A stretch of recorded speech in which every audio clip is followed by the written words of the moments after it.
jungler ng Onyx. Well, they can. Magaling naman talaga magpiloto ng isang Harley. Itong si King Kong. Ay, naku mo! Ay, ba! Nakakatawa ni Sabero, pre. Hindi pa wala yung damage sa part of thievery. Pero hindi susukuhan ni Sabero to, ha? Hindi susukuhan. Tinatanggal lang. Ano nga pala? Yung pero habang nangyayari mga bagay niyo, nakuha na pala. Hindi mo kahit yung pagong sa ibang kaya. Yung pala si Kiko. Pag-isapan mo. Pero hindi pa rin nila mapapatay. Soft bola. Triple magic. Enough na.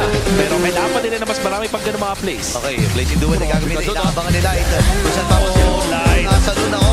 May BMI din naman. Nakagin. Pero napabigat na rin ito. Pero nangyayari pa rin sa bibig ng iba. Ang Old Philippines. Nag-subscribe ako dito pero bakit tumukli yung presyo? Ulit na tayo na. Ito nga tayo pa yun na nabibilin nila against Sonora.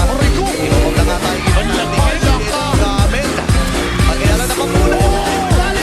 Mabibigyan na nila natin sila ng nakapay na sa kami ni Kurt. Hindi naman din sa atin din si Edward. Wala na ata siya sa pero. Ando na rin yung flexing room. Ito na tumamay stone. Agamit yung Magic Crown.